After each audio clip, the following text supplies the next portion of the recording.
aqui, eu acho que não é nem necessário dizer quanto a educação é importante, nem quanto a saúde é importante. O difícil dessa questão, me parece, é mais determinar qual é o nível de garantia à saúde que precisa ser oferecido para se retornar com segurança, retomar com segurança, né, o ensino presencial. Para muitas é o único possível, com um mínimo de qualidade e efetividade.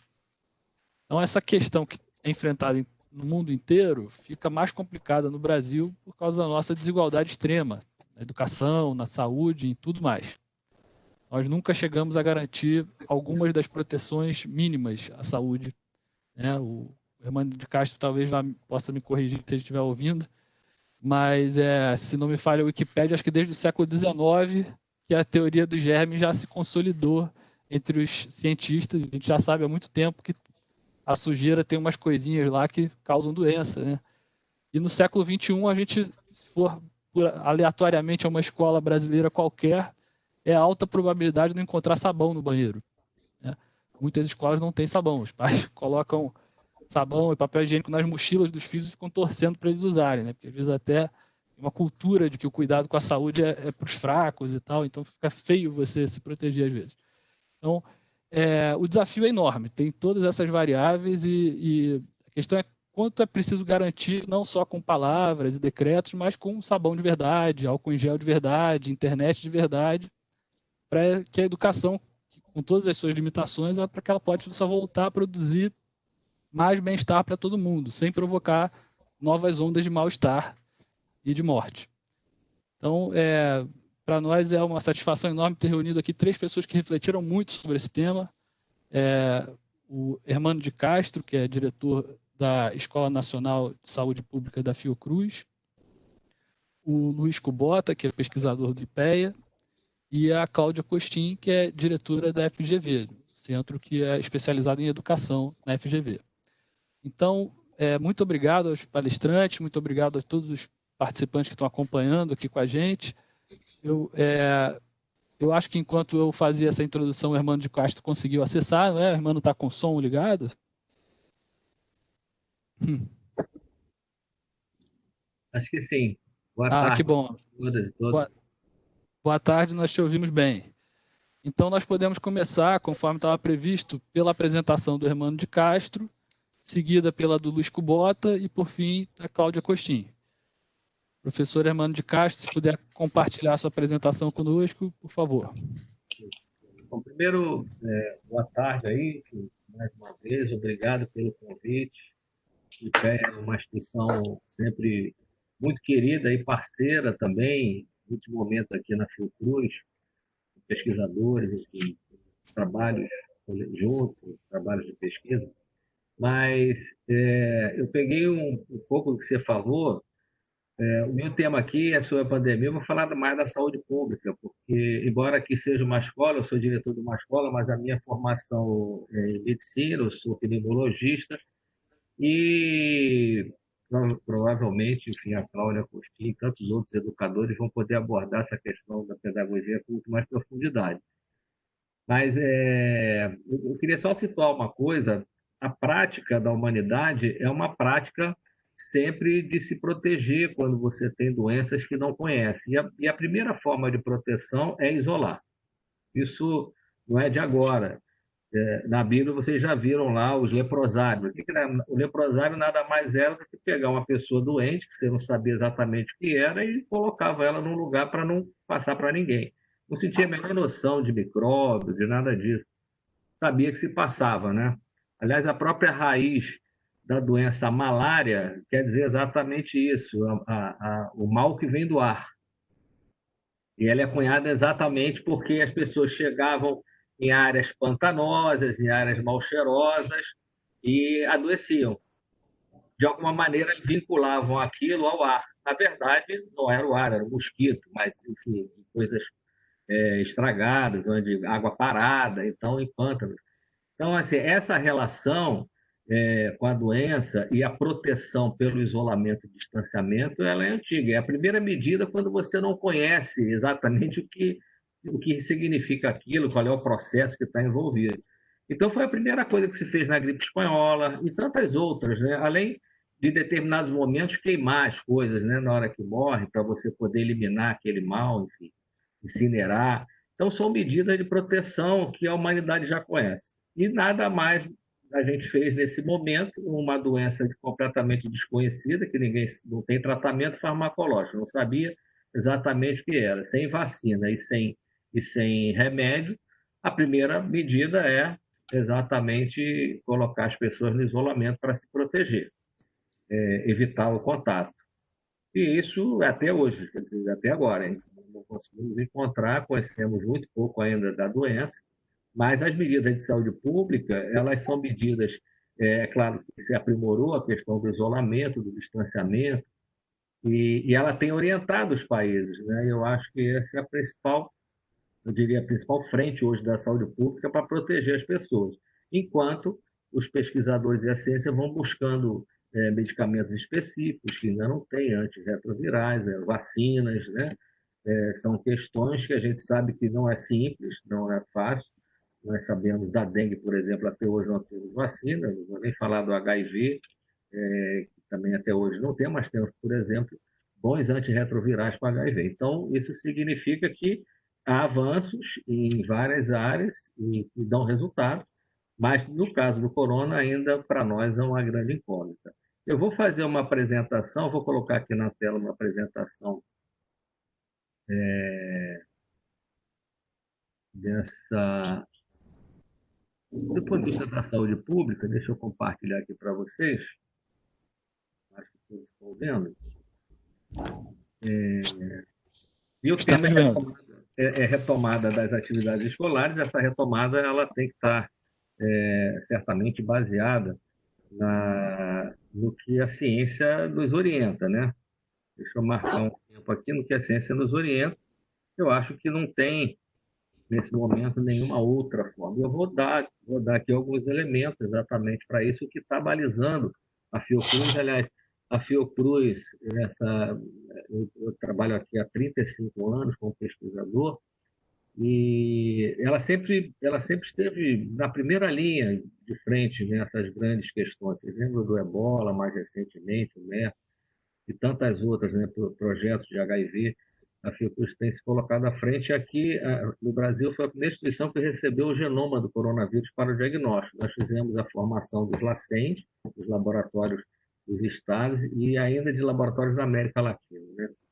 Mas, e a política de distanciamento foi logo a primeira apontada pela instituição para se proteger, como eu falei, mas isso é um tema que acabou sendo politizado ao longo do tempo, e eu vou mostrar as consequências disso e um pouco do negacionismo da ciência, né, nesse momento, e os prejuízos e a tragédia que a gente está vivendo, principalmente aqui no Brasil.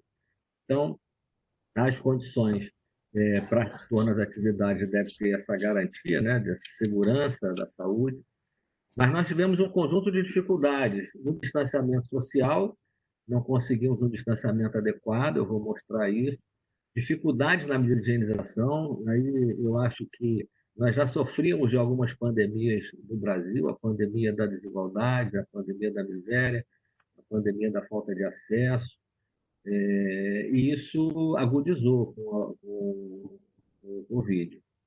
E medidas de higienização, desde as mais simples, como água e sabão, foram medidas que a gente teve falta em determinadas lugares, determinados locais. Dificuldade para socorrer trabalhadores e famílias sem renda, garantia de renda mínima, segurança alimentar, enfim, políticas públicas que pudessem garantir parte dessa população que não estava no trabalho essencial pudesse ficar em casa. Nós também não conseguimos, tanto é que as comunidades, e a doença começa na classe média, migra para as classes populares muito rapidamente, e as classes populares não conseguem permanecer em casa porque não tem renda mínima, não tem como sobreviver, precisam sair.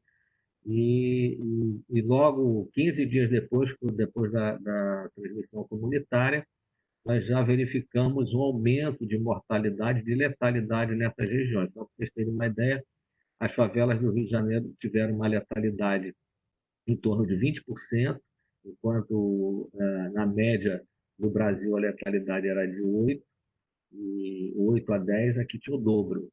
E comparado com os bairros mais ricos da cidade, como Leblon, Barra da Tijuca, a letalidade era muito maior. Então, essa questão da garantia de acesso igual ao serviço para todos os brasileiros, a gente também não conseguiu oferecer. Embora um SUS subfinanciado, mas um SUS que é a nossa fortaleza, que eu acho que pelo menos garantiu o mínimo de acesso e salvou vidas aqui no Brasil inteiro, a gente tem visto aí as dificuldades em todos os níveis, desde a atenção primária até a questão dos respiradores e do UTI para que pudesse salvar essas vidas. Então, isso são as questões que eu vou abordar, e aí, ao final, o retorno tem que ser sustentado e amparado nas informações científicas. Né? Bom, esse é o primeiro tema, porque isso já foi colocado, tem sido colocado pela OMS, mas eu acho que nesses dois últimos dias foi reafirmado a questão da preocupação sobre milhões de crianças fora da escola, né, o sofrimento dessas crianças. Isso já há meses é uma preocupação, mais de 1 bilhão de crianças, mais de 160 países que fecharam as escolas, e certamente milhões dessas crianças terão dificuldades para retornar. Não é só uma questão de perder o ano letivo, você pode perder e recuperar se você retoma as atividades no próximo semestre, no próximo ano letivo.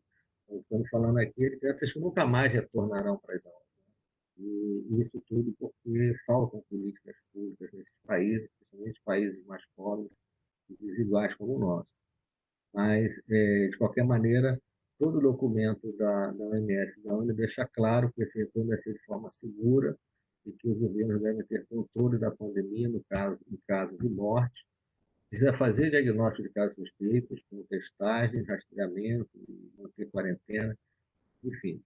E aí tem um tema que a gente vem colocando, mas é muito pouco discutido e tem pouca reflexão sobre isso, é que os governos não estão priorizando abrir escola, prioriza a atividade econômica. Né? Então, a educação, como sempre, fica na parte de trás da fila. Né?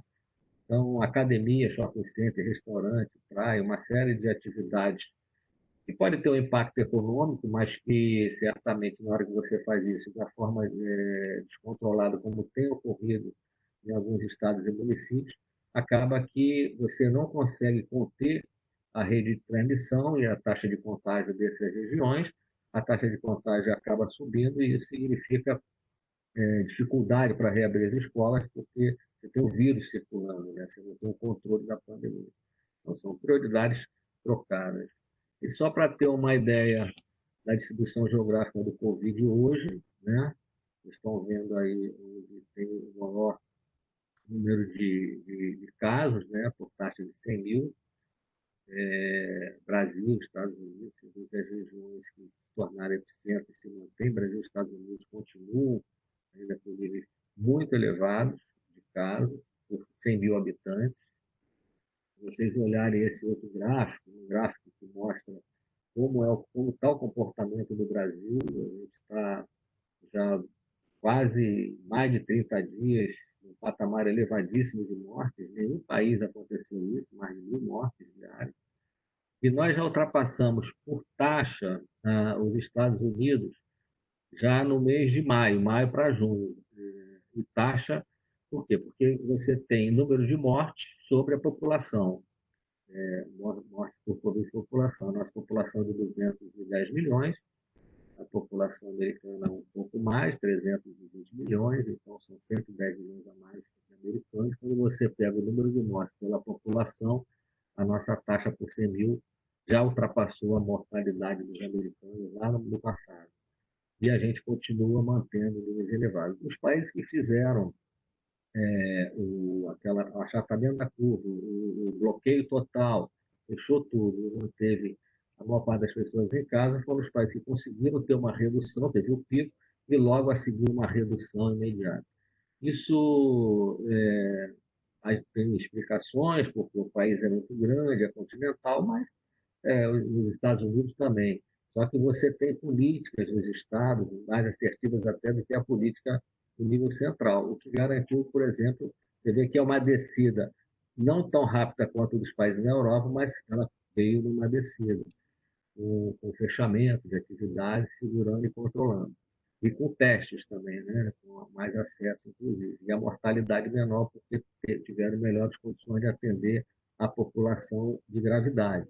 Nós aqui no Brasil tivemos dificuldades, vocês viram ao longo da pandemia, pessoas morrendo em casa. Aliás, um trabalho da Fiocruz muito importante, mostrando que no pico, na auge da pandemia aqui na cidade do Rio de Janeiro, nós tivemos quase 6 vezes mais mortes dentro das casas, sem atendimento, e das UPAs, porque não conseguiam chegar na UTI.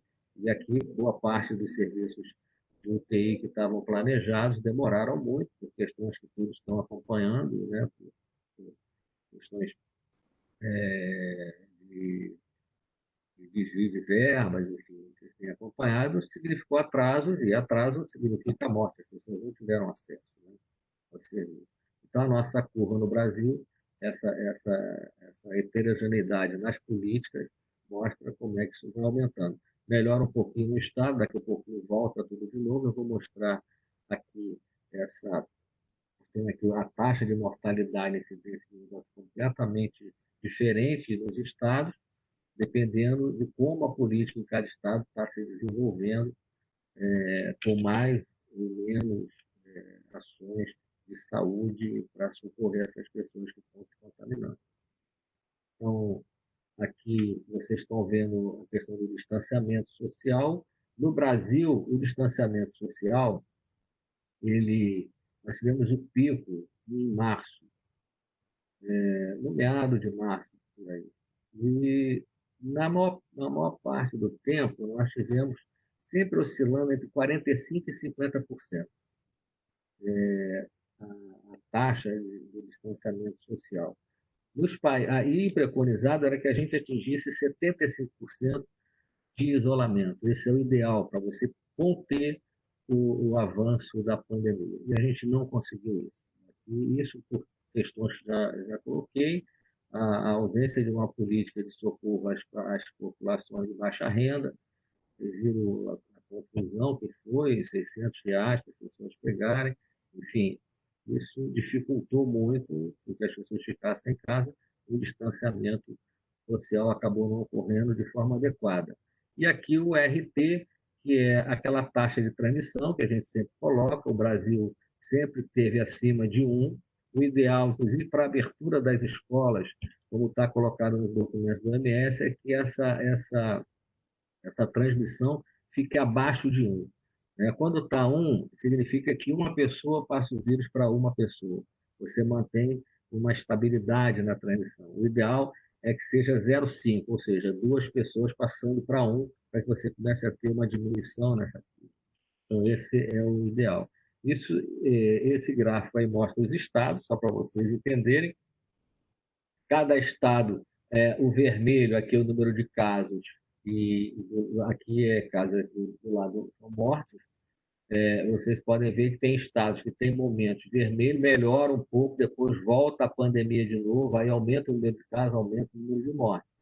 Que é a tal das ondas que não vão embora, ou segunda onda, ou às vezes a mesma onda que teve uma melhora e logo depois começa a liberar atividade, volta o contágio, retoma de novo, aumenta de novo o número de casos. Esse é o panorama que a gente vê nos estados, para que vocês tenham uma ideia de como está o comportamento. Isso é retirado de hoje. E esse é o que a gente sempre está falando, da síndrome respiratória aguda grave. Isso representa as doenças respiratórias que tem internado. E só para vocês terem uma ideia, isso aqui é por semana epidemiológica, a 10ª semana aqui é 2 meses e meio, né, do 0 é o início do ano. Começa então em fevereiro, o nosso primeiro caso, mas aí você já percebe que há uma diferença da notificação de casos, tanto de casos quanto de óbitos, com relação aos anos anteriores. Então, provavelmente, o que impactou, o que aumentou a síndrome respiratória aguda grave é o Covid, coisa que não tinha nos anos anteriores, e nos anos anteriores a gente tinha um controle maior por conta da vacina do H1N1, né, da influenza, o que significa que aqui, nesses anos, nós tivemos mortalidade por síndrome gripal no país, mas esse ano ultrapassou muito, tanto o óbito quanto o caso, portanto, mostrando aqui o impacto do Covid na doença respiratória aguda grave e que continua ainda em alta no país. Isso aqui é um conjunto de indicadores que foram definidos pelo CONAS e CONASCENS, e eu tenho apresentado ele porque tem sido a melhor forma de compreender qual é o melhor momento de você retornar às aulas. E vários estados está muito confuso. Eu acho que deveriam seguir esses indicadores. Além desse, eu vou mostrar só mais um, mas esses indicadores são fundamentais, que é o indicador de taxa de ocupação e variação de óbitos, de casos, né? Como a gente tem falado. Então, só para dar um exemplo, leitos. Você precisa ter pelo menos 25% só de leitos ocupados e 75% livres. Quando você tem 70%, ainda está vermelho. Então, esses indicadores aqui, quando a gente diz estamos na faixa verde, esse aqui é o momento que a gente pode pensar em reabrir escola. Não é nem no amarelo, nem no laranja. E aqui no Rio de Janeiro está uma confusão. O secretário estadual de Educação definiu, e com muita propriedade, de que as escolas estaduais devem reabrir quando o município, quando a situação estiver verde. E aí, esses indicadores aqui, os especialistas sabem trabalhar bem com esses números e classificá-los. Essa é a melhor, é o melhor momento para reabrir. E eu diria, deixa eu só mostrar isso aqui, que é a questão da testagem, que é acompanhado, que é um outro indicador, ou seja, você precisa ter leitos livres, você precisa ter número de casos e de óbitos lá embaixo, próximo de zero, para estar ali no verde, e precisa, além disso, para que não retorne a pandemia, ter um controle. Por isso que a OMS tem colocado assim, não vamos esperar a vacina. Provavelmente a vacina vem só no ano que vem, ou daí no meio do ano, não sabemos, torçamos para que seja antes, mas é preciso conter para que as pessoas possam retomar as atividades. E a centralidade está exatamente nas ações de saúde e aí na busca ativa de casos, pegando os sintomáticos, lá aqueles casos leves. E lá no início da pandemia dizia, fique em casa. Agora não. Entre em contato, comunique, nós vamos testar, fazer o RT-PCR, fazer o diagnóstico, e aí diagnosticar as pessoas da casa, fazer o exame. Quem tiver positivo, fica em quarentena 14 dias. Essa é a única maneira da gente poder controlar. É controlar na raiz do problema. Aquela pessoa que começou com o quadro, eu imediatamente faço o diagnóstico, acompanho, monitoro. Se tiver uma piora, vai para o hospital, se agravar, vai para o CTI, mas eu passo a ter uma ação de saúde territorializada e no controle da pandemia, porque aí aquela pessoa que tem poucos sintomas, ela não vai ser a transmissora para outras pessoas. Então, isso seria mais ou menos um modelo de detecção, que é exatamente isso, né? Deve estar pronto para detectar, testar, isolar e tratar os pacientes e os contactantes, detectar suspeitos e confirmados, enfim. E aí, aqui, o Serviço de Saúde sabe como fazer, ter pelo menos 90% dos casos suspeitos isolados, 90% dos rastreados, colocar em quarentena em até 72 horas, você identificar e deixar 14 dias. Mas também não pode esperar muito, senão a pessoa já saiu, já contaminou. Então, no prazo de, no máximo, 72 horas, você conseguir isolar aquele grupo que está sob a vigilância e manter em quarentena 14 dias. Então, são ações de saúde que a gente precisa determinar, que vocês precisam ter para você poder realmente ter o controle da pandemia. E aí você vai ter melhores condições para que crianças e jovens possam retornar às atividades escolares. Elas são menos propensas aos quadros graves, a gente sabe disso, mas tem uma importância na cadeia de transmissão. Aliás, as crianças abaixo de 10 anos são um estudo enorme, com mais de 65 mil crianças da Coreia do Norte, da Coreia do Sul, e essas crianças foram avaliadas.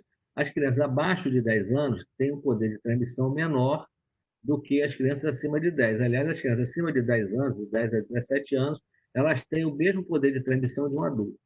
Então, é importante sinalizar isso, porque, aliás, ontem saiu um artigo no JAMA, que é um artigo médico, mostrando, inclusive, que crianças até 5 anos sintomáticas, crianças que têm sintomas gripais e com coronavírus, elas acabam sendo mais transmissoras do que as outras as crianças acima de 5 anos. Isso é um dado também novo, publicado. Então, tem muita informação chegando. O fato é que criança, embora transmita menos, ela é capaz de transmitir, mas também ela pode passar para os idosos, mas tem poucos sintomas. Então, esse dado aqui também, o número 4, que é aqui da Fiocruz, 9 milhões de brasileiros, 4,4% da população, são idosos ou adultos com 18 anos ou mais, ou com gente com comorbidade, e que vivem com crianças e adolescentes em idade escolar. Então, o que os nossos especialistas fizeram foi fazer uma projeção de percentual dessa população de crianças e jovens que podem retornar para as escolas, se contaminarem e carrear o vírus para dentro das residências, vai pôr em risco 9 milhões de pessoas. Aí, podendo levar, óbvio, uma boa parte dessas pessoas tem um percentual de 1 a 5% que pode agravar e morrer. Então, são dados, por isso se falou em torno de 3 mil idosos poderiam ir a óbito num prazo curto na cidade do Rio de Janeiro por conta disso. Então, são alertas que a ciência faz de projeções, que é importante a gente levar em consideração para poder se prevenir, como a gente fez o alerta lá, que a única medida é o distanciamento social. Então, são medidas que a gente vem apontando. Os países, por exemplo, quando tem um caso diagnosticado numa sala, ou 2 casos, você já retorna, fecha a escola. Então, são medidas que vão sendo debatidas e refletidas no curso dessa doença.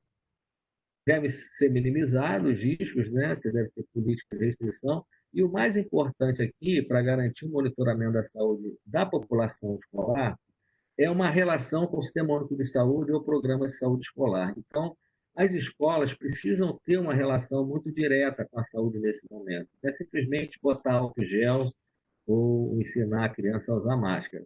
Isso tudo vai ser feito, precisa ser feito. Tem orientação de biossegurança, aliás, esse documento também é importante, a gente está colocando, mas se não tiver uma relação com o sistema de saúde, isso tudo pode ser colocado por terra. Porque o que fazer com uma criança que é identificada no meio do dia com uma febre ou com um quadro gripal? O isola, leva para o serviço de saúde, como é que você faz? Quais são as orientações imediatas? Faz logo, como é que faz o RT-PCR dessa criança? E os professores, e os trabalhadores da educação, enfim, tudo isso precisa estar muito bem estabelecido no protocolo. Para ir fechando, medidas adotadas em locais de trabalho, vou só citar alguns. O plano de trabalho deve ser muito bem feito, validado, testado, validado no ambiente escolar. Eu tenho colocado que você tem um tempo longo de preparo, inclusive, de debate, e ele precisa ser localizado. Você tem que ter as diretrizes gerais, mas precisa ser localizado naquele território, naquela escola, conversado com os pais, enfim, isso tudo precisa ser feito com os professores, trabalhadores, ter uma validação boa de todos os processos para que a gente possa retornar. E uma vez retornando, tem um período ainda de adaptação daquilo, 2, 3 semanas, enfim, como é que vai fazer com as crianças no recreio, quantas crianças vão poder ficar juntas, qual a distância. Então, várias coisas precisam ser pensadas nesse momento, e tem um período de adaptação, né, até você retornar completamente. E aí implementar essas medidas. Esse link aqui é exatamente o documento que foi lançado sobre biossegurança para a reabertura das escolas no contexto da pandemia, aqui pela Escola Politécnica.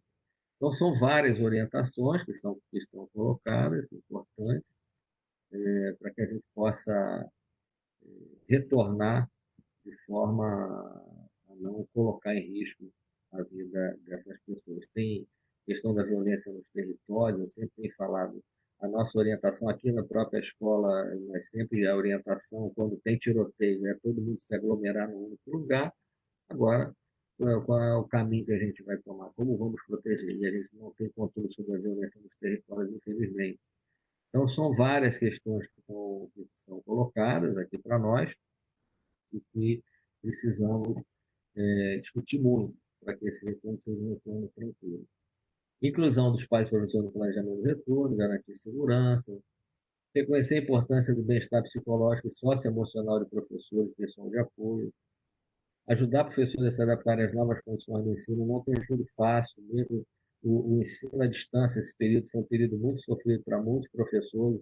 Os dados mostram que apenas 20% dos professores tiveram alguma capacitação para se colocar diante do computador e dar aula à distância. A grande maioria não teve, foram jogados ali, enfim, isso no Brasil inteiro, o que significa que é um sofrimento. Teve sofrimento da perda, sofrimento da doença, e teve um sofrimento ainda como é que você garante a formação dessas crianças e jovens, como é que você garante a saúde desses trabalhadores da educação, desses professores. Então, isso é fundamental. Manutenção ao menos de recursos financeiros, isso é necessário. Boa parte das escolas já vinham sofrendo nesse aspecto, principalmente as escolas públicas, que já careciam de investimento, assim como o SUS. E agora, muitas escolas, muito da cidade do Rio de Janeiro, durante 5 meses, ficaram sem segurança patrimonial. Algumas foram depredadas, precisa recuperar tudo, banheiros, bebedouros, enfim, tudo isso. E, finalmente, dar voz aos professores e suas representações no monitoramento da situação de retorno à escola. Isso é fundamental, essa relação nesse momento. Eu acho que não é hora a gente estar apenas no debate político, ele aparece, obviamente, mas nesse momento é fundamental juntar todas as forças, todas as organizações, sindicatos de professores, sindicatos dos donos das escolas, para sentar, para organizar e para pensar o que é melhor para esse retorno para essas crianças, para esses jovens, e mais ainda, mais do que isso, não só protegendo, mas proteger seus familiares, né, nessa cadeia de transição. Enfim, isso era um pouco do que eu queria apresentar aqui para o debate, para vocês. Aqui está as referências bibliográficas dessa apresentação, já passei para a organização do evento, e quero então aqui agradecer, dizer que a Fiocruz continua aqui de pé, estamos à disposição na luta aqui pela vacina. Existem vários outros grupos também buscando a vacina. É importante o que vier primeiro e for eficiente, eficaz, efetivo para nós, e para a população do mundo inteiro, e a nossa população vai ser muito bom. A Fiocruz, agora, recentemente, foi aprovado o recurso para que a gente inicie a nossa plataforma, e é bom esclarecer que, se der certo a vacina, você já precisa ter a plataforma pronta de produção, porque não é fácil você produzir 100 milhões de vacinas num prazo curto. Tem que botar uma fábrica de pé, com novas tecnologias, como é o caso dessas vacinas. Então, se isso não for feito juntos, você corre o risco de, em dezembro, ter um bom resultado da vacina. Agora vamos preparar a fábrica. Aí leva 3 meses para preparar uma fábrica, e aí só no meio do ano que vai ter vacina. Então, está sendo preparado junto, e no momento que a vacina se mostrar efetiva, a gente já tem condições de, num prazo de 15 a 30 dias, já colocar em produção. E aí vacinar a população brasileira, que é o que a gente sonha. Mas enquanto não tem vacina, vamos ter que apostar nas orientações dos especialistas, dos médicos, enfim, dos estatísticos, daqueles que estão nos ajudando a compreender essa vacina e a fazer o isolamento, fazer o retorno da forma mais segura possível. É isso. Eu vou ficar por aqui então. Obrigado. Deixa eu tirar esse compartilhamento. Muito obrigado, irmão. Deixa eu, antes de passar a palavra aqui ao Luiz Kubota, deixa eu falar para o pessoal, todo mundo que quiser enviar perguntas, nós vamos no final, eu vou ler para os palestrantes as perguntas que tiverem sido enviadas pelo bate-papo. Mas eu peço que vocês enviem para todos os participantes. Tem uma opção lá para quem vocês vão enviar as perguntas. O ideal é enviar para todos os participantes. Aí as perguntas são vistas por todo mundo e aí até perguntas repetidas acabam sendo evitadas, porque uma pessoa vê que o outro já fez a pergunta que seria feita também. Então, vou passar agora a palavra ao Luiz Kubota, por favor.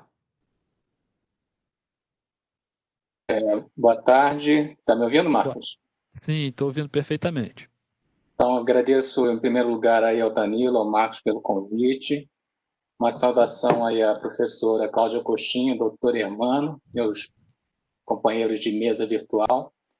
Eu vou tentar fazer a mágica aqui de apresentar o conteúdo de 2 notas em em 20 minutos. Mas eu já fiz um treino, acho que vai ser possível. Vocês conseguem? Estão vendo? Consigo ver, estou vendo perfeitamente. Então, vamos.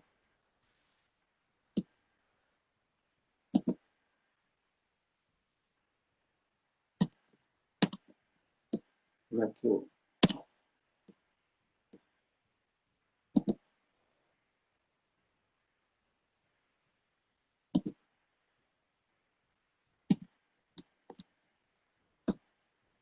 Não estou conseguindo passar aqui. Já, pronto.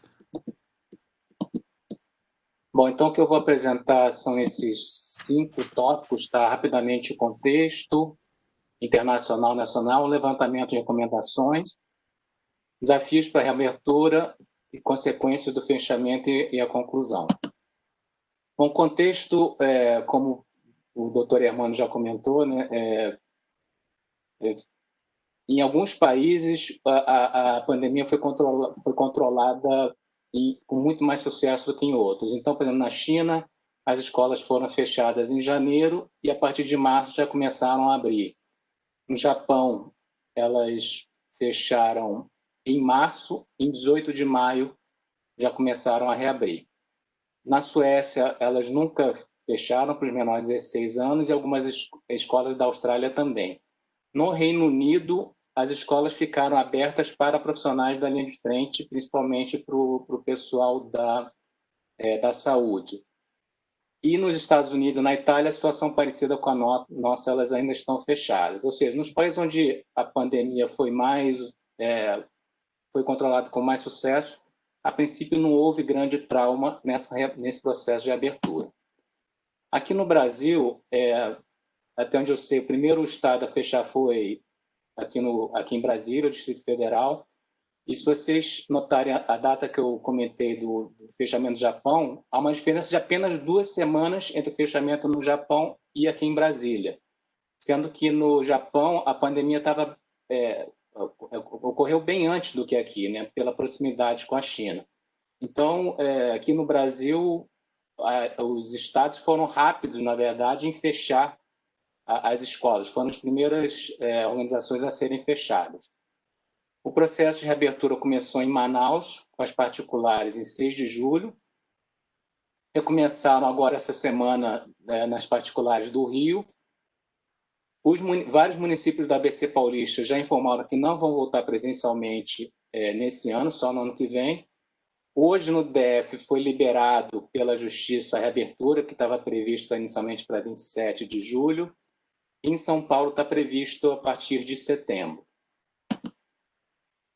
Nesse meio tempo, as redes municipais, estaduais, as regionais de ensino, as escolas, os professores, tiveram que se virar, né? Aqui eu estou mostrando o exemplo de um site construído pela Secretaria Estadual de Sergipe, onde eles organizaram material para os estudantes organizados por série, material de apoio aos professores, material de referência para os pais, organizaram aulas sendo divulgadas pela TV, material impresso para os alunos que não tinham acesso à internet, ou seja, fizeram um trabalho incrível Brasil afora, dada a dificuldade desse momento tão particular.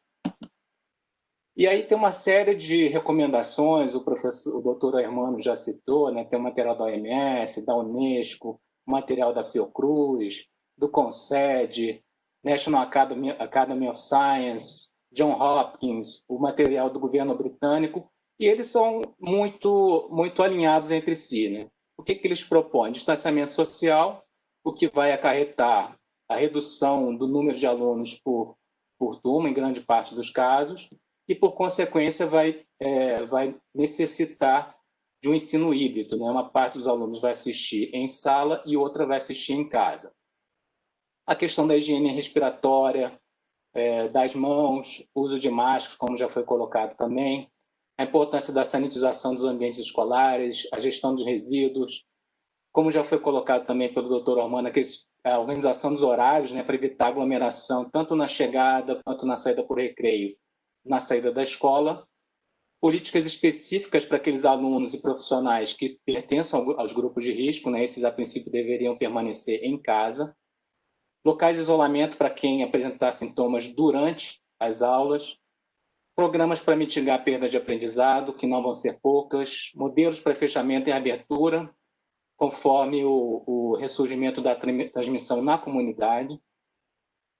Políticas de reintegração dos evadidos, políticas de comunicação também, como já foi colocado anteriormente, assim como treinamento de profissionais.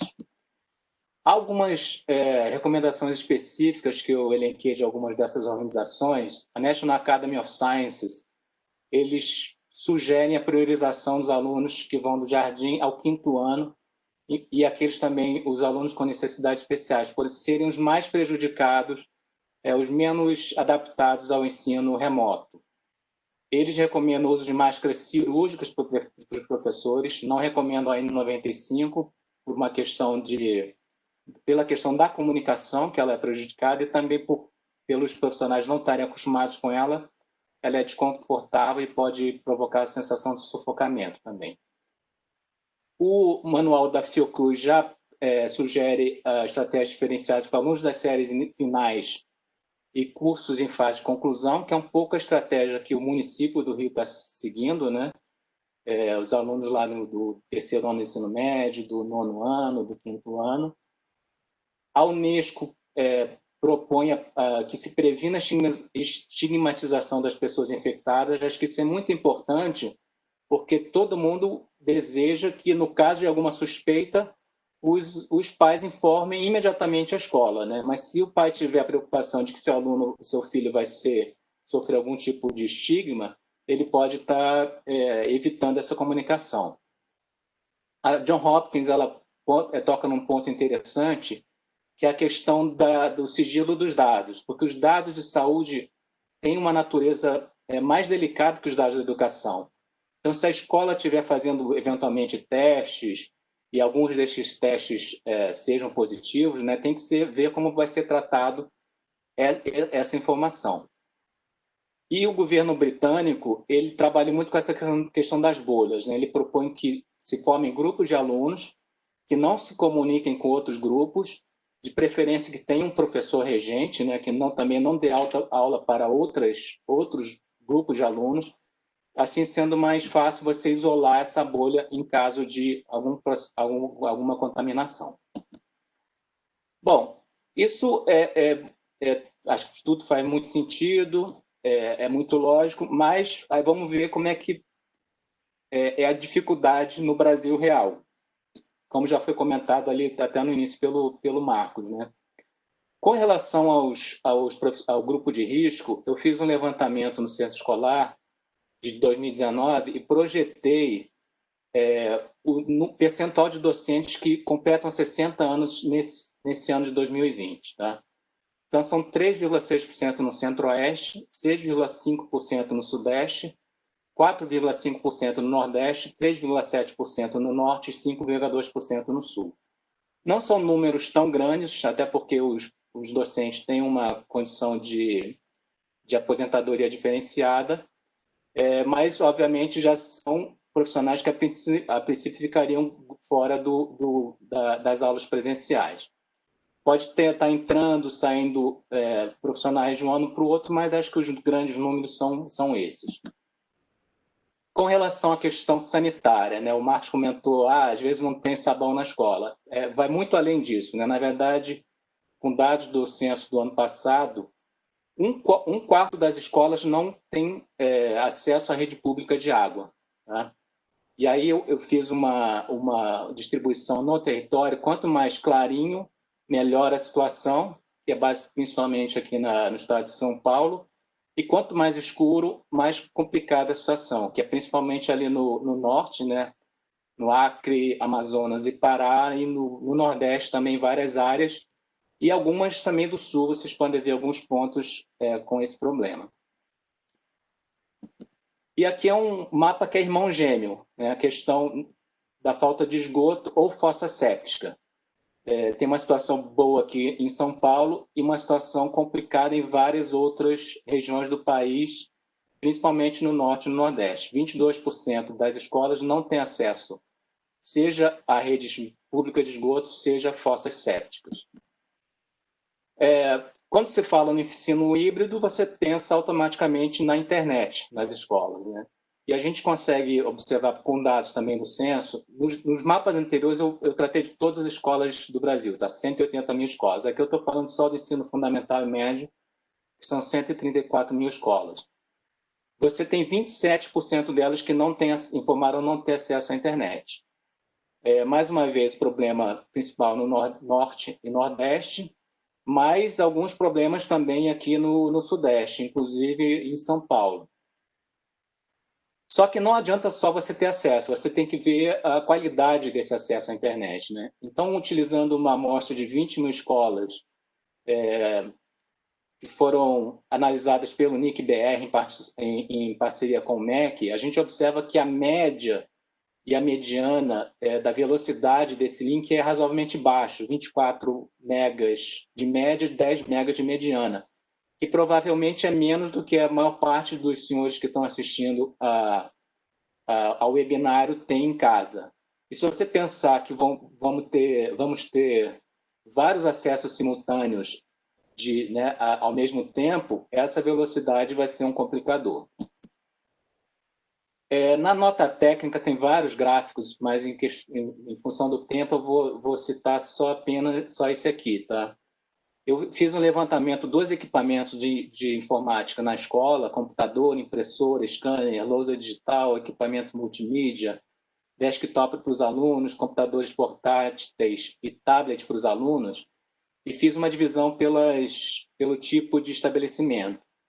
E vocês podem observar que nesse gráfico, esse azul mais claro, 25% das escolas municipais não tem nenhum equipamento, ou seja, não tem computador na escola. Tá? 10% das municipais só tem um equipamento, que provavelmente é um computador. Então, no caso, principalmente das municipais, essa questão do ensino híbrido vai ser uma dificuldade, ou seja, aquela dificuldade que o aluno enfrentava em casa vai ser transferida em parte para a escola. Com relação ao treinamento dos professores, como já foi mencionado, né, os dados da TIC Educação, do CETIC, TIC Educação 2019, do CETIC, mostram que 2/3 dos professores das escolas urbanas não tiveram um treinamento para o uso dessas tecnologias no ensino, e apenas 1/5 dos professores das escolas rurais tiveram esse tipo de treinamento. E aqui as consequências desse fechamento. Saiu um documento ontem do Secretariado-Geral da ONU falando nesses termos aqui, de uma catástrofe geracional em função do fechamento das escolas. Por quê? Em primeiro lugar, como já foi comentado, existe uma desigualdade muito grande no acesso tanto à internet quanto aos equipamentos para acesso remoto, né? Teve até uma sessão aí da DISOC semana passada com Paulo Maia sobre isso. Temos uma desigualdade em função da escolaridade dos pais, né? Desde a década de 1960, a gente sabe que o nível socioeconômico da família é primordial para o desenvolvimento, para o desempenho acadêmico dos alunos. Então, esse trabalho que eu fiz em cima do INAF, do Instituto Paulo Montenegro, né, o Indicador de Alfabetismo Funcional, mostra claramente essa relação. Quando a mãe tem baixa escolaridade, é muito grande a chance de que o filho tenha uma baixa escolaridade também. Inclusive, algumas crianças, filhos de analfabetos, vão para a escola e saem da escola analfabeto. Outro problema é uma carga sobre as mulheres, né? Muitas ficam impedidas de voltar ao mercado de trabalho, ou quando vão ao mercado, vão trabalhar, tem que levar os filhos junto, ou tem que deixar com algum parente, aumentando o risco de transmissão, ou algum vizinho, alguma escola informal. Então, isso é uma dificuldade, principalmente nesses casos, onde no caso das mães solo, né? E mesmo no caso onde as mães têm condição de fazer o trabalho remoto, elas vão ter que cuidar da casa, cuidar do trabalho e fazer a tutoria, monitoria escolar de uma ou mais crianças. O risco da evasão escolar também já foi comentado, né? Teve essa pesquisa recente do Conselho Nacional de Juventude com 24 mil jovens e ela indica que um quarto daqueles entre 15 e 18 anos pensam em não voltar à escola em caso quando terminar a pandemia. E teve um trabalho também recente do nosso ex-colega, o Ricardo Paes de Barros, mostrando que o custo de evasão para o jovem é de R$372 mil, né? O valor presente da perda que ele vai ter ao longo da vida dele. Ou seja, a cada 3 jovens, estamos falando de um prejuízo de R$1 milhão, tanto para o jovem quanto para a sociedade. Tem as perdas de aprendizado, óbvio, né? Mesmo no cenário de bom ensino à distância, em geral ele não vai ser tão bom quanto um ensino presencial.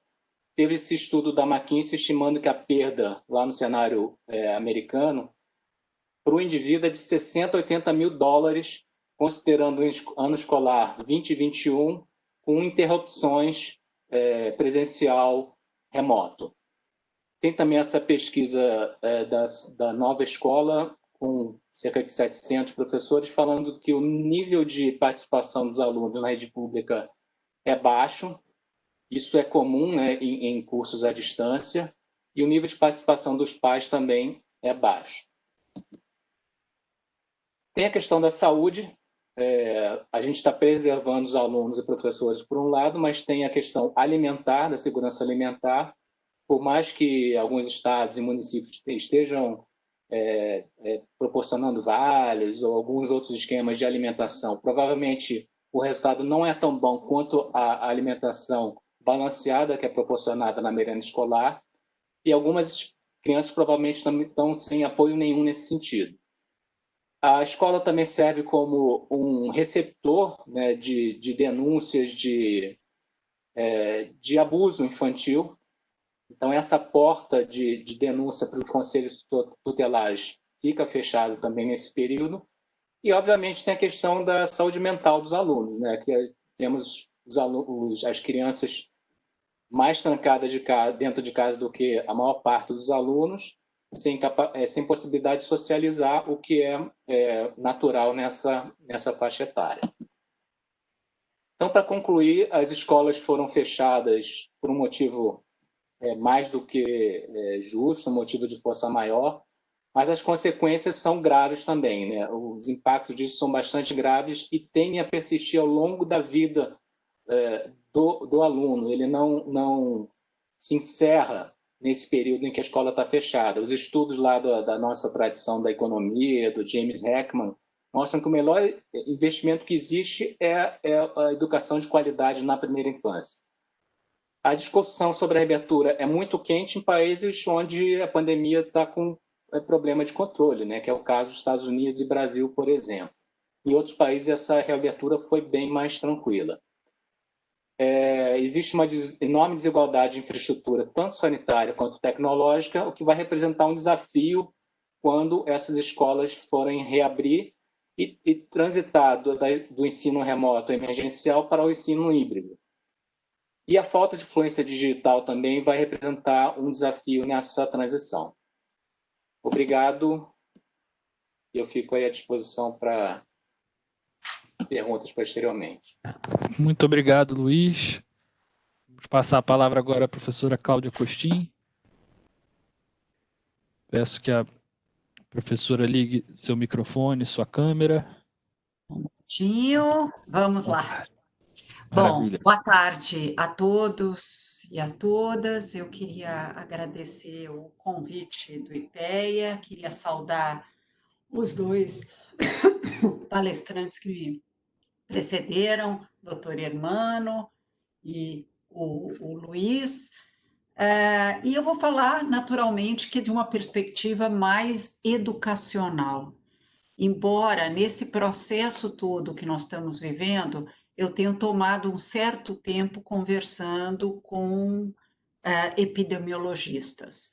Queria também contar que, antes de começar a minha apresentação, que atualmente eu estou atuando como mentora de 50 secretários municipais de educação do Brasil inteiro, de cidades de porte médio, uma capital, que é Salvador, e 3 estaduais, né? Então, estou acompanhando bem de perto o estado de Goiás, o estado do Maranhão, e o estado do Espírito Santo. E fiquei muito bem impressionada pelo que o Luiz falou sobre o que está acontecendo, porque de fato há uma narrativa que não está chegando aos meios de comunicação sobre um brutal esforço que as redes têm feito para garantir alguma forma de aprendizagem emergencial remota. Então, começo aqui a minha momentinho que eu fiz errado, como sempre acontece nessas situações. Deixa eu compartilhar a minha tela aqui.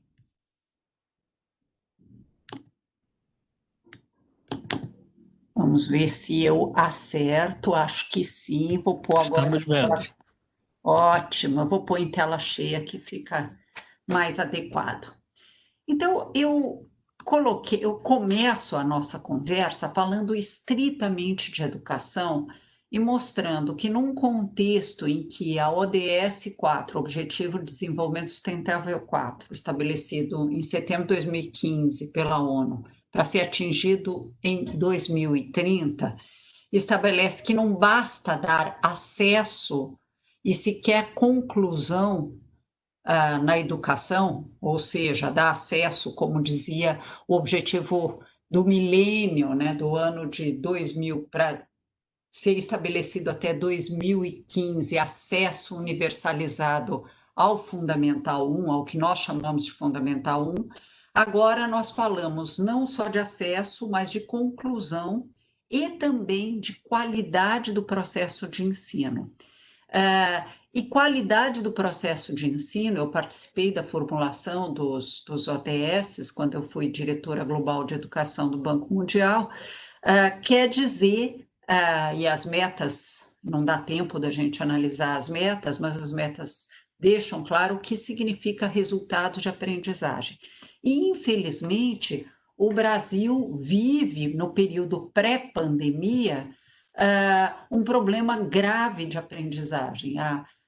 Quando a gente olha para os alunos de escolas públicas, que são cerca de 81, quase 82% dos alunos da educação básica, quase 55% deles saem do terceiro ano sem estar alfabetizados. No quarto e no quinto eles melhoram, mas quando a gente chega no nono ano, menos de 40% dos alunos aprenderam adequado em português e 21,5% só aprenderam em matemática. Uma parte dos alunos do Fundamental 2 não conclui, só 75% concluem o Fundamental 2, uma parte desses que concluem não entram para o ensino médio, e entre os sobreviventes do terceiro ano do ensino médio, olha um dado de matemática, só 9,1% aprenderam o suficiente em matemática. Ou seja, nós vivíamos uma crise de aprendizagem já no período pré-pandemia, mas para complicar mais ainda, deixa eu ver por que ele não... foi.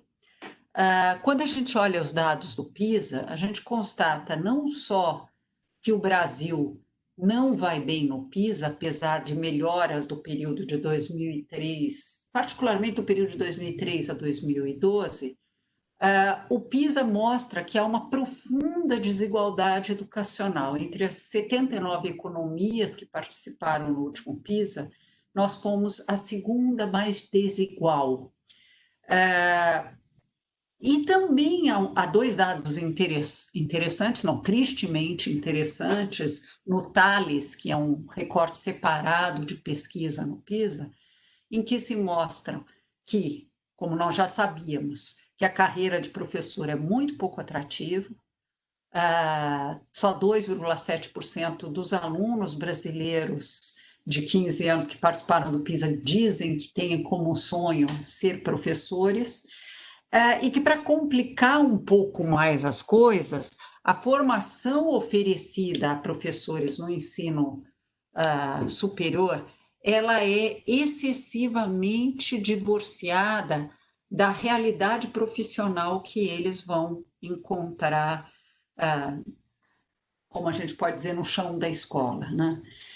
Isso vai comprometer o trabalho que a gente vai poder falar, o que fazer, o que falar e outras coisas.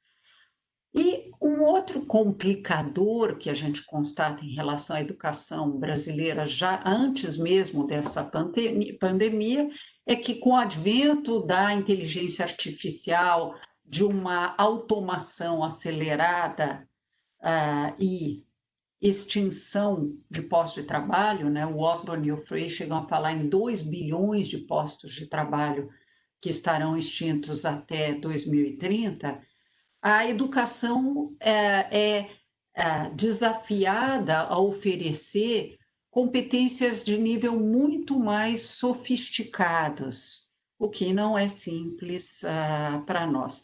E que esse cenário certamente fará crescer a desigualdade social e promover uma cidadania frágil que pode ser capturada por populismos. Muito bem. Frente a essa situação, quais são as tendências dos sistemas que se saem bem melhor que nós no PISA, ou seja, dos bons sistemas educacionais, para enfrentar isso, também pré-coronavírus? Foco em resolução colaborativa de problemas com criatividade, saber identificar e resolver problemas sociais é algo que os robôs, entre aspas, não sabem fazer, quanto mais ter criatividade original, né, ter criatividade, a própria personalização do processo de ensino, com apoio de tecnologias como plataformas adaptativas, flexibilização de currículos e interdisciplinariedade por meio de aprendizagem baseada em projetos ou baseada em problemas. A própria cultura digital, que não quer dizer só navegar nas redes sociais, mas também saber ensinar e aprender usando o mundo digital e o outro lado do mundo digital, porque não basta usar equipamentos.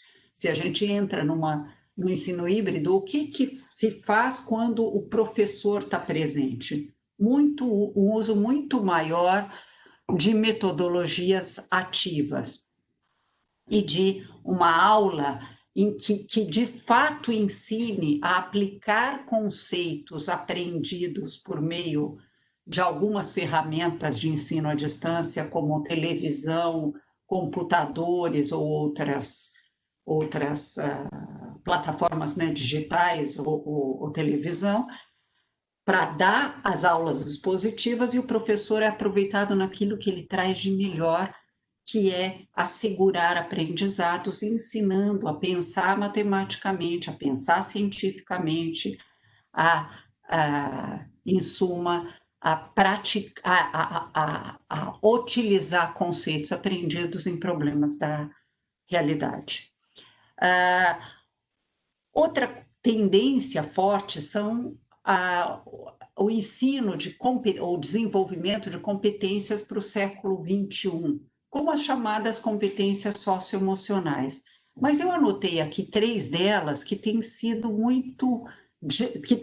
desenvolvidos durante o isolamento social em todas as pessoas e sem intencionalidade pedagógica, mas se desenvolveram.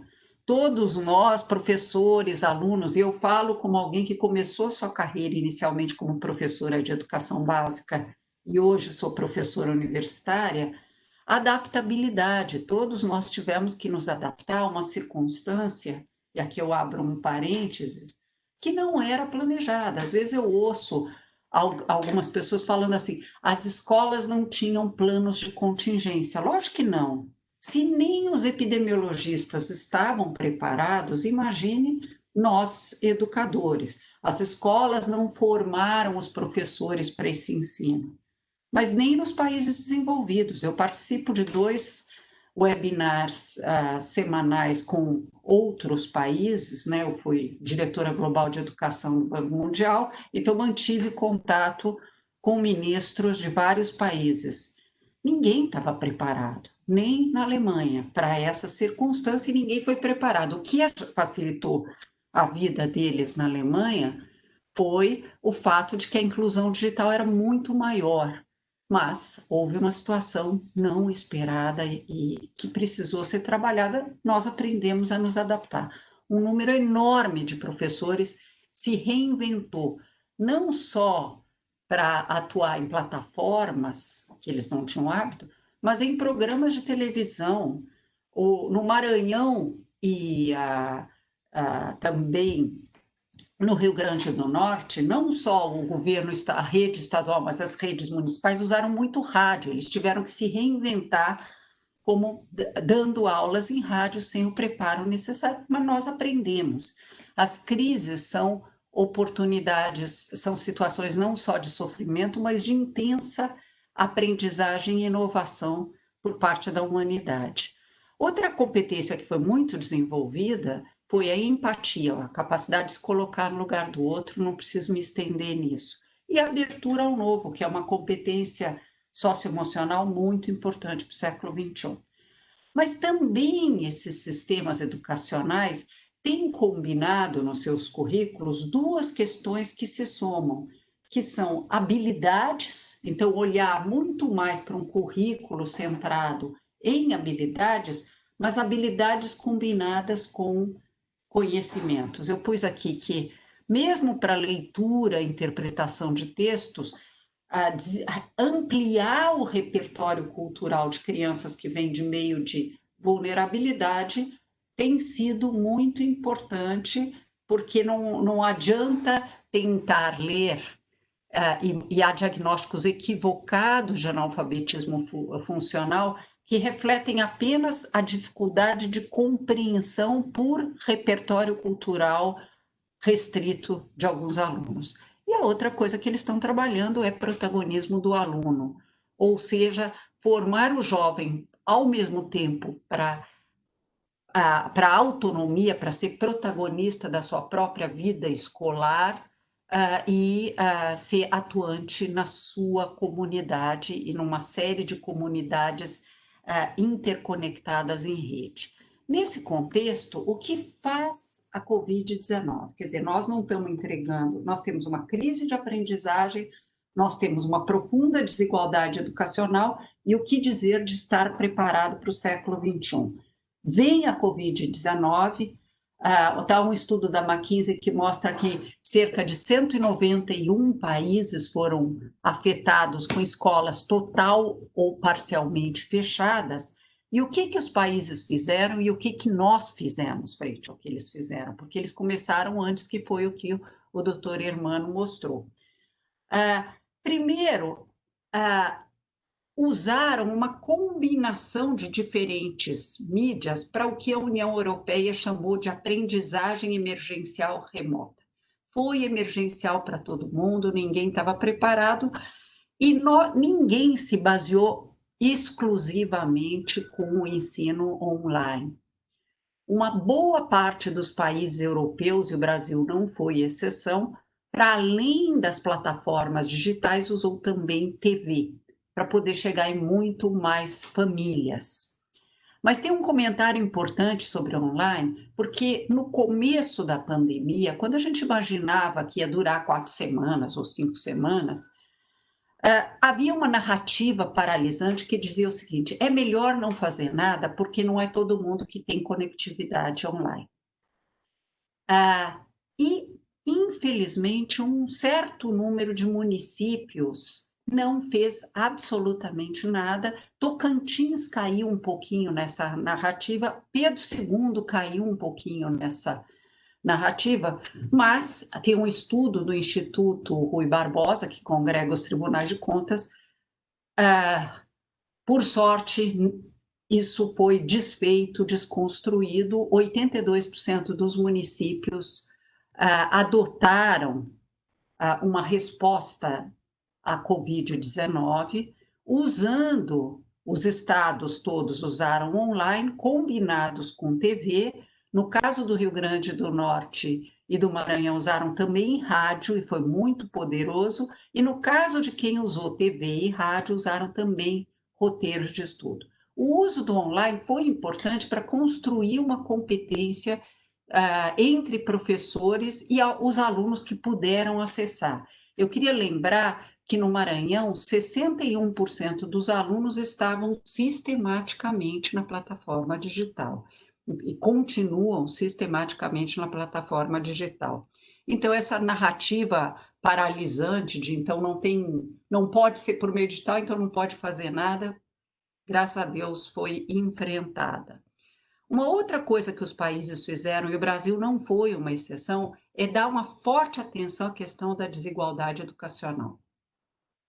Vários municípios, para além da oferta de aprendizagem emergencial em casa, foram à residência, com todo o equipamento necessário, mas foram à residência dos alunos. Eu vou destacar Esteio, no Rio Grande do Sul, e Niquelândia, em Goiás, junto com assistentes sociais, para ver se havia alguma dúvida, se a não participação no processo educacional remoto tinha algo que pudesse ser feito para atenuar as dificuldades e para já começar a fazer busca ativa de alunos e para não perderem o vínculo com a escola. Orientação para os pais, especialmente em relação à educação infantil, foi muito importante. Eu conversei há uma semana com uma professora de educação infantil do sertão de Pernambuco, de uma escola rural pública, em que ela começou a telefonar para os pais para dar orientações de como estimular a criança, porque ninguém vai mandar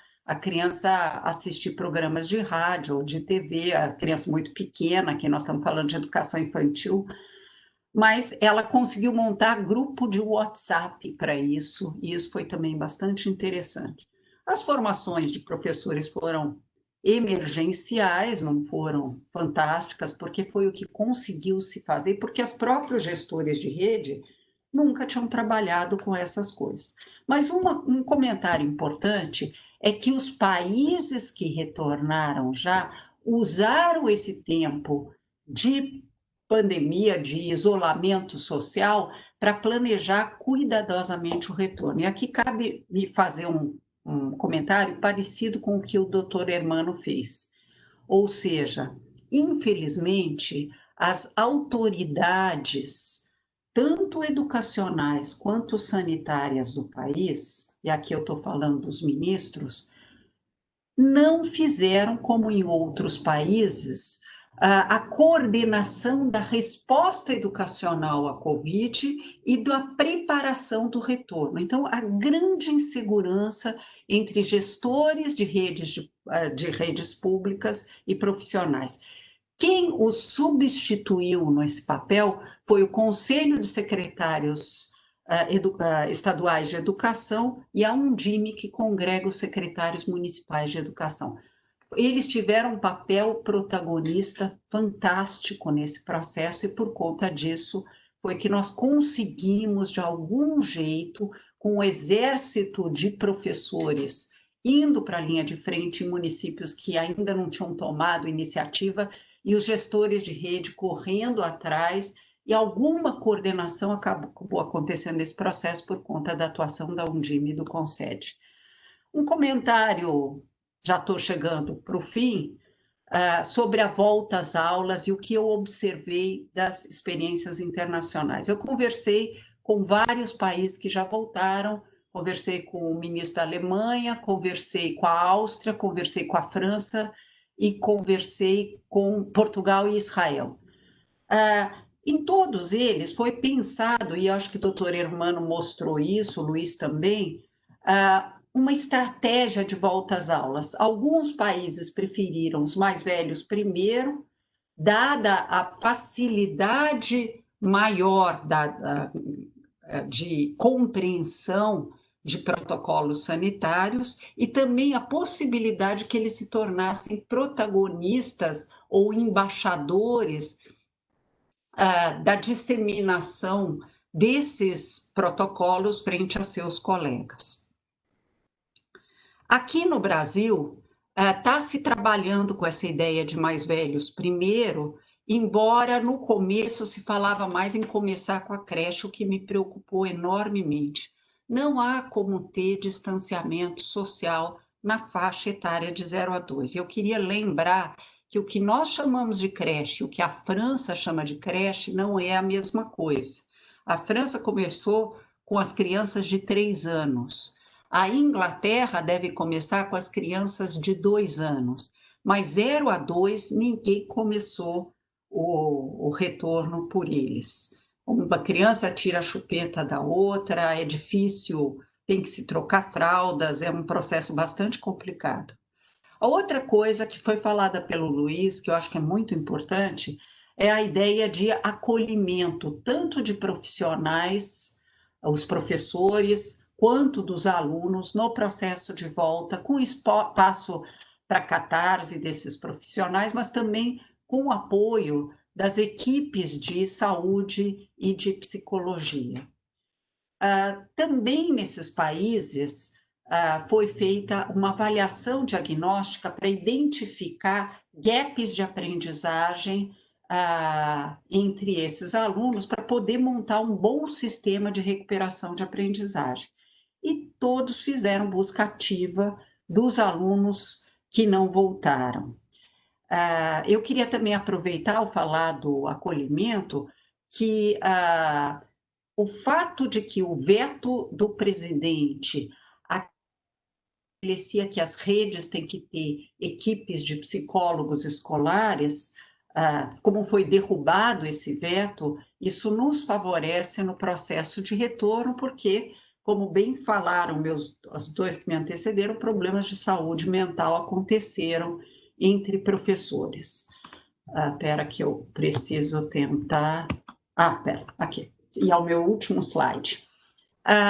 Eu queria fazer uma reflexão curta, dado o tempo, mas importante, de que nós estamos vivendo uma crise, um fato histórico. Quer dizer, o que nós estamos vivendo é um fato histórico em que há uma crise multifacetada, uma crise que é não só sanitária, mas sanitária, econômica, educacional e institucional. Mas crises, a despeito de todo o sofrimento, também são momentos de quebras de paradigmas.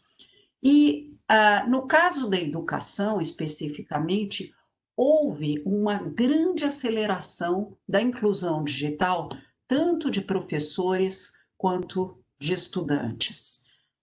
Mesmo com todas as dificuldades, com professores se dizendo inicialmente despreparados para navegar no mundo digital, eles foram, pouco a pouco, e eu venho assistindo aulas digitais de vários alunos, de vários professores no Brasil afora, a qualidade dessas aulas vem melhorando. Ela não é boa, não é como... Ainda há muito amadorismo, mas vem melhorando.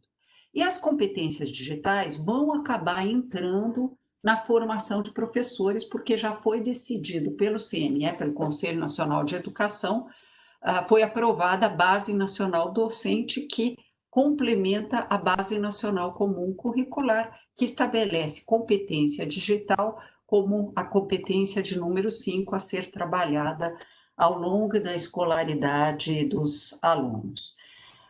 Mas não basta ter isso, vai ser urgente preparar os professores para o uso de metodologias ativas e até para a prototipação de soluções por meio de espaços maker, de um processo de ensino bem diferente. Um outro ponto que aconteceu, que apareceu com ênfase, é que a conectividade das escolas, que já deveria ter sido concluída, como bem mostrou o Luiz, não está perfeita, não está muito longe de estar garantida a conectividade em banda larga com um número de equipamentos suficientes, mas isso entrou para a agenda. tanto das escolas quanto das residências. Eu vivi o período em que a telefonia não era um serviço público em busca de universalização, né? Poucas famílias tinham telefone. E depois, na década de 90, de meados da década de 90 em diante, tornou-se prioridade, sim. Nós vamos ter que fazer a mesma coisa com a conectividade com internet de banda larga. A Malásia já fez isso. Nós vamos ter que caminhar nessa direção. O ensino híbrido vai se esboçar na volta, porque nós vamos ter que ter rodízio de alunos no processo de volta para aumentar o distanciamento social dentro de cada sala. Não dá para ter 35 alunos, metade ou 40, como alguns têm, a metade vai ter que ficar em casa alguns dias da semana, enquanto outros têm aulas presenciais e depois revezar quando ocorrer o retorno. Mas tem um último ponto importante, é que no meio de tanto sofrimento, algumas competências, como eu disse lá mais para o começo, foram desenvolvidas entre alunos na pandemia. Se a gente souber usar essas competências, como adaptabilidade, resolução colaborativa de problemas que as famílias tiveram que organizar novas dinâmicas e discutir e resolver, e até a formação para a autonomia, que esse processo de estudo, sem a presença do professor e sem a presença até dos pais, porque muitos, os de classe média estavam em teletrabalho e muitos dos outros estavam buscando alguma fonte de renda, ela de alguma maneira se desenvolveu. O que nós precisamos é construir em cima. Um ultimíssimo ponto tem a ver com quando é o momento para voltar. Eu gostei muito da explicação do Dr. Hermano de Castro.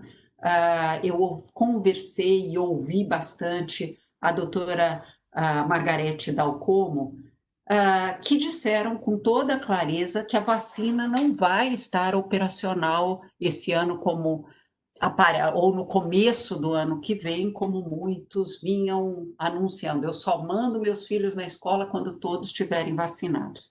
Diz a doutora Margarete Dalcomo. Os números de crianças, todos vacinados, não vai ser antes do final de 2021. Sendo otimista, disse ela. Ora, se nós estamos falando disso, nós precisamos parar com essa narrativa de que a volta às aulas deveria ser só com a presença da vacina. Nós vamos ter que estabelecer bons protocolos sanitários, mesmo na ausência de um ministro da Saúde que nos diga quais são esses protocolos, nós vamos ter que estabelecer bons protocolos pedagógicos e voltar quando de fato a curva tiver achatado num patamar mais baixo. Eu não sou epidemiologista, mas conversei com vários e cada vez mais eu chego a essa conclusão. Esse não é o momento em que chegamos nesse ponto, especialmente não chegamos nesse ponto na grande maioria dos estados brasileiros, mas nós vamos ter que nos preparar emocionalmente, tecnicamente, logisticamente, para uma volta daqui a alguns meses. Muito obrigada. Bom, eu que agradeço muito aos três palestrantes. Nós demoramos um pouco a começar e avançamos um pouco, já passamos das 5h30. Os palestrantes que puderem ficar até às 6 horas, eu agradeço, porque a gente ainda faria algumas perguntas aqui. Se não puderem, também compreendemos da mesma forma, porque estava previsto terminar às 5h30. Muito obrigado. Eu vou falar, nós estamos também aprendendo aqui a lidar com essa realidade tecnológica nova e fizemos algumas confusões aqui. Eu propus que todos enviassem perguntas para todos os participantes, mas isso não estava disponível para todo mundo.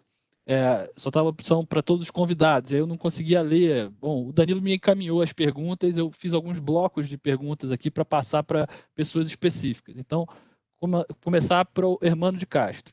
Sim, seu telefone. Desculpe interromper, eu vou ter que sair de 10 minutos, se não tiver problema. Então vou começar fazendo 2 perguntas para você que estão aqui separadas, eu já faço para você, para começar. Pode ser? Pode. Então, A Urânia Flores da Cruz pergunta: a infraestrutura física das escolas não permite distanciamento de 2 metros. Como pensar sobre isso?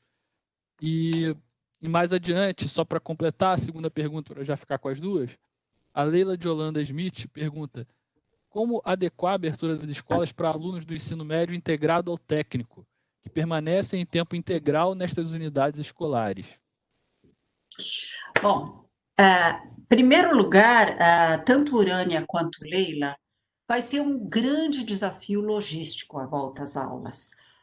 Eu tenho conversado com esses 50 secretários, 53 se eu somar os estaduais, e todos eles estão, nesse momento, fazendo obras nas suas escolas para ajustar a pandemia, desde colocar uma pia na entrada, rever os banheiros, também trabalhando na conectividade nos seus laboratórios de informática. Muitos deles com dificuldades, inclusive financeiras para isso, mas comprando termômetro a laser, comprando máscaras para todos, para a educação infantil, outras coisas. Mas para garantir distanciamento físico, eles estão todos seguindo um protocolo que foi enviado de 1,5 metro e não 2 metros, como o doutor Hermano falou. Mesmo assim, é desafiador, Tânia, e vai ter que se dividir turmas ou em 2 grupos ou em 3 grupos com rodízio de alunos, e esse rodízio de alunos vai ser desafiador, mas importante. Os alunos que estiverem em casa continuam recebendo atividades em casa, e aqueles que estão na aula eles depois vêm para a aula na semana seguinte ou nos dias seguintes e recebem aulas presenciais. Com relação ao técnico integrado ao ensino médio mais geral, são alguns desafios específicos, tem a questão toda dos laboratórios, da prática experimental, e isso vários dirigentes de ensino médio, de secretários de ensino médio, estão debruçados nos desafios, porque os desafios são diferentes para cada área técnica. Mas é bom lembrar que nada impede das aulas serem integrais. Se você tiver estrutura para isso, você reveza grupos ou até reveza os grupos dos laboratórios e mais em casa, mas ter aulas em tempo integral não é um problema. Lembrando que em boa parte do país as aulas em tempo integral são só 7 horas, é só em Pernambuco que tem sido, a maior parte da rede está em 8 horas, dá para organizar. Os outros países todos só têm aulas em 7 horas e têm conseguido fazer um bom escalonamento do processo de retorno. Agora, vários deles já estão com as escolas estabelecidas.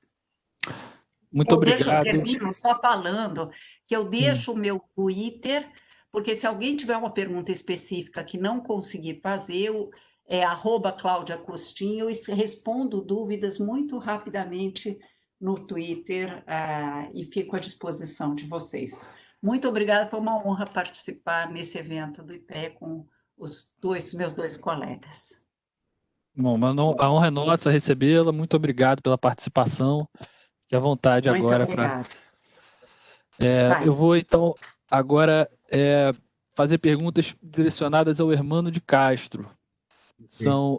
É um bloco de perguntas com um tema comum aqui. Várias pessoas perguntaram sobre estados específicos. Então, por exemplo, Paulo Gonzaga de Carvalho perguntou se foi precipitada a decisão de voltar às aulas nas cidades do Rio de Janeiro e de São Paulo. Já a Urânia Flores da Cruz Freitas perguntou sobre o Distrito Federal, como vê a volta às aulas no Distrito Federal com o aumento diário do número de casos após a abertura. Houve comentários aqui do Gerson Sica a respeito do que foi feito em Santa Catarina. Ele estava explicando aqui que foi estabelecido lá um protocolo com diretrizes mínimas e tal, e colocou um link para os demais convidados que devem ter acessado esse link lá do TCE de Santa Catarina. Mas a pergunta, enfim, era com relação aos estados que estão voltando, qual é a sua opinião especial aí sobre Rio de Janeiro, São Paulo e Distrito Federal?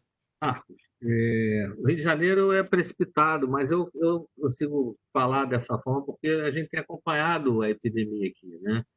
É, tem duas questões importantes, além daqueles indicadores que eu coloquei do controle da pandemia, ter leitos disponíveis, a curva está lá do pé, do outro lado da montanha, o número de casos e de mortes muito baixo, e aí quase próximo de zero, que é o ideal.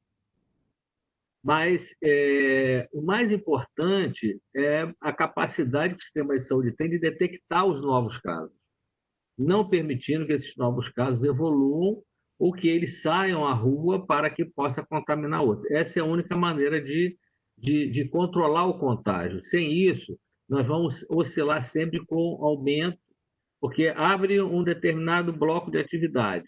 Se você não tem o controle de testagem e a busca ativa pela atenção primária em saúde, aqueles casos leves vão circular e aí retomam a epidemia. Então, é importante ter uma política de saúde para detectar os casos no início e poder isolar os 14 dias. Essa é a única forma, e todos os países que estão controlando fazem exatamente assim. Essa é a orientação. Então, assim, aqui no Rio é prematuro, eu já fiz um documento há mais ou menos uns 15 dias mostrando, e continua sendo prematuro a abertura. Agora já o prefeito adiou para o dia 20 desse mês, mas é muito dinâmico, vamos ter que acompanhar. Houve um aumento da síndrome respiratória aguda grave aqui na cidade do Rio de Janeiro. São Paulo, que estava previsto para setembro, também tem uma sinalização de poder adiar, mas o mais importante é acompanhar a epidemia. Santa Catarina tem aumentado também a epidemia lá, o número de casos e mortes. Então, não é hora de abrir escolas no momento que você ainda está com a epidemia em curso, com números elevados de casos e mortes. Primeiro tem que baixar, tem que ter leitos e tem que ter uma política de diagnosticar os casos precocemente, até porque eu ponho em risco a própria escola, né, se eu não faço isso. Porque se eu não consigo detectar o caso leve, vamos entender que não é só apontar a pistola do termômetro. Criança, inclusive, às vezes nem faz síndrome gripal. Tem outros quadros, inclusive gastrointestinais, como diarreia, por exemplo. Então, nem sempre a febre é o primeiro sintoma, e muitas vezes a febre vai aparecer no decorrer do dia. Na hora que ela chega, você não tem a temperatura alterada. Então, se você não detecta, não tem uma política de detecção, você corre risco de espalhar o vírus novamente. Isso foi o que aconteceu na Europa, na Espanha, por exemplo. O polo transmissor foram os jovens que retornaram com menos cuidado, enfim, uma série, nós vimos isso aqui no Rio de Janeiro, quando abriu os bares, por exemplo, sem usar máscara, enfim, contato, não respeitando o distanciamento. Os jovens foram os grandes propagadores nessas regiões, o que, inclusive, redundou o fechamento da fronteira lá na Inglaterra. A Inglaterra não recebe ninguém da Espanha exatamente por isso. Precisa ficar em quarentena 14 dias quem chegar dessas regiões. Então, assim, é importante ter uma política de saúde nesse momento para controlar. Perfeito.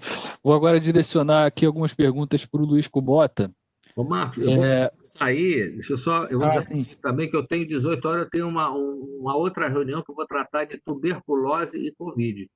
E esse é um grande problema de saúde pública, a tuberculose. Inclusive, com a questão do confinamento, há um risco de ter aumentado muito a tuberculose no Brasil, principalmente nas camadas populares. E aí, às 18 horas, eu tenho que entrar nessa reunião. Perfeito. Antes dessa aí. Professor, agradeço muito a sua participação aqui conosco. Fique à vontade. Você ainda fica um pouquinho mais com a gente ou já quer sair agora? Fique à vontade, por melhor. Um pouquinho, ainda tenho uns 5 minutos, eu quero ouvir o professor falar, mas já me despeço aqui, agradeço muito o convite, estamos aqui na Fiocruz à disposição, enfim, estamos aqui na luta para vacina, para diagnóstico, para contribuir com as políticas de saúde pública em todos os seus níveis. Então, precisar, podem demandar aqui na instituição, não tem problema. Muito obrigado pelo convite. Eu que agradeço. Então, tem 3 perguntas aqui que eu vou passar agora em bloco para o Luiz Kubota. Primeiro, a Urânia Flores da Cruz Freitas pergunta: a infraestrutura física das escolas. Não, essa eu já fiz, desculpe. Do José Feres para o Kubota. E o custo de se manter as escolas fechadas. Escolas fechadas possuem custos de longo prazo em termos de acumulação de capital humano e habilidades socioafetivas. Estudantes da escola pública desanimarão e abandonarão a escola. A evasão escolar aumentará.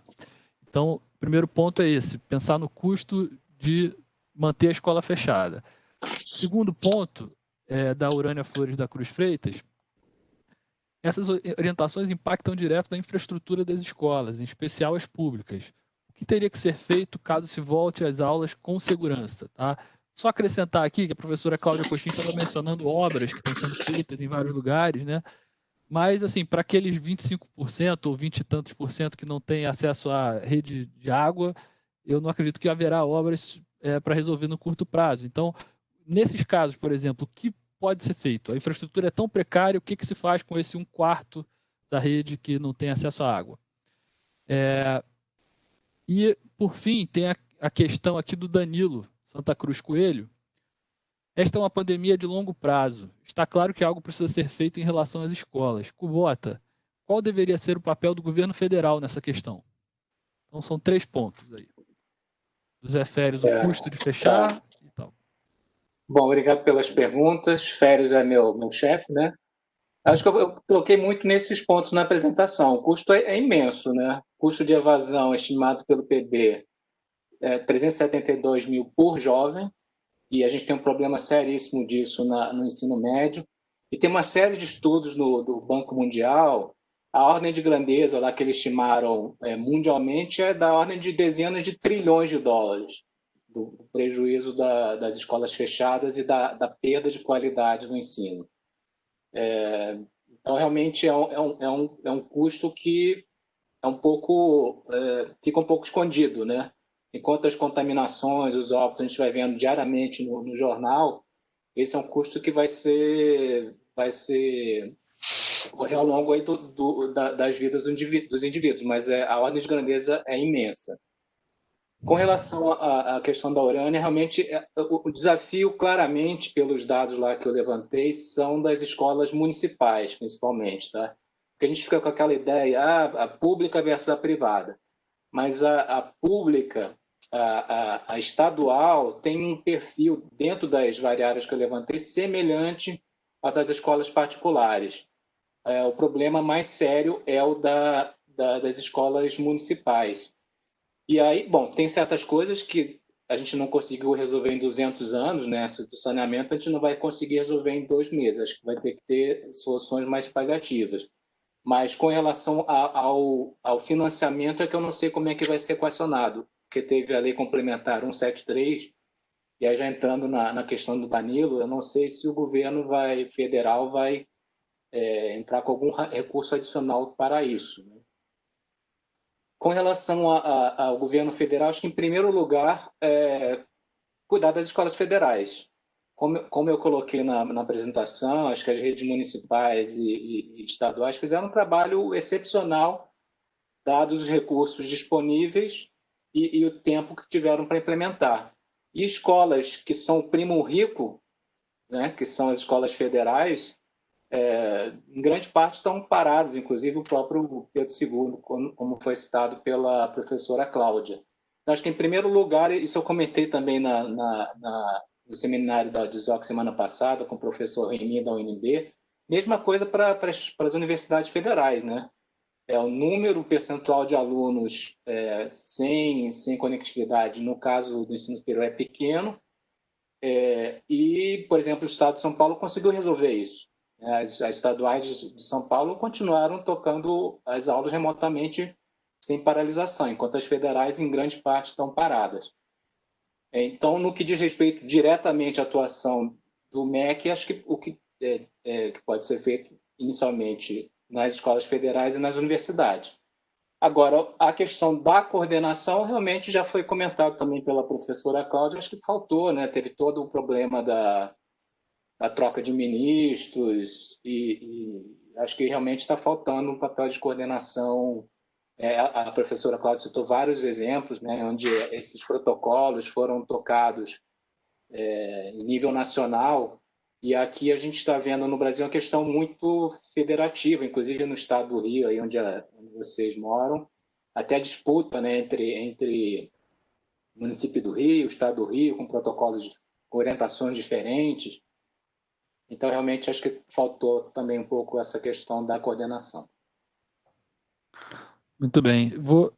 Vou acrescentar, então, uma última pergunta, que na verdade foi a primeira, a do Danilo, sobre... era direcionada ao Hermano, mas eu acho que... Não sei se ele ainda vai ter tempo de nos responder. Ele já estava de saída, mas não sei se já saiu. O professor Hermano ainda está com a gente? Eu vejo aqui o nome dele, mas eu acho que ele já estava se desconectando. Eu ainda estou aqui, eu já ia me Então, desconectar. Mas... então, uma última pergunta, professor. Uma última pergunta. Suponha Sim. que uma escola pública reabre e logo depois de uma mãe de um aluno avisa que o Covid-19. Como a diretora da escola deverá proceder? Fechará novamente a escola? Todos os professores, funcionários e alunos terão que ser testados? Enfim, como reagir a esses eventos? Essa pergunta é boa, porque esse é uma das coisas que tem que estar muito claro no protocolo, né? Se uma criança ou um professor tem um quadro e se ele está frequentando, normalmente quando ele começa a ter sintomas, ele já está com Covid 3, 4 dias antes e ele pode ser transmissor. E aí, de repente, aparece sintoma 3, 4 dias depois que ele faz o contato com o vírus cresce, faz aquela viremia, faz o sintoma e aí começa a fazer o diagnóstico. Mas mesmo ele, no momento que ele fez o primeiro sintoma, mesmo que ele não volte mais à escola, se ele teve 3 dias antes na escola, ele passou a ser um transmissor. Nesse caso, ele tem que ficar em quarentena. Quando o que a gente tem colocado, tem visto nos protocolos internacionais, é que quando tem um caso, você tenta pegar todo aquele grupo de contato, daquele turno. Por isso que é importante os coortes estarem separados, não misturar turmas, exatamente por isso. Aí você bloqueia aquele grupo ali, testa todo mundo, isso é fundamental, tem que fazer e monitorar todos eles. Fazer PCR, RT-PCR, esse é o indicado. E monitorar todos eles e ficar em quarentena até ver o resultado do teste. Qual é o problema se você não tem o teste? Que é o RT-PCR. Não é o teste de sangue, não, nem aquele rápido. É o teste do nariz e da boca. Se você não tem, você vai ter que monitorar sintomas. E aí, com sintomas ou sem sintomas, você vai ter que deixar todo mundo que teve contato 14 dias em casa. E nem sempre é necessário. Com teste, os que são negativos não são portadores, você faz um reteste 48 horas depois e retorna para as atividades.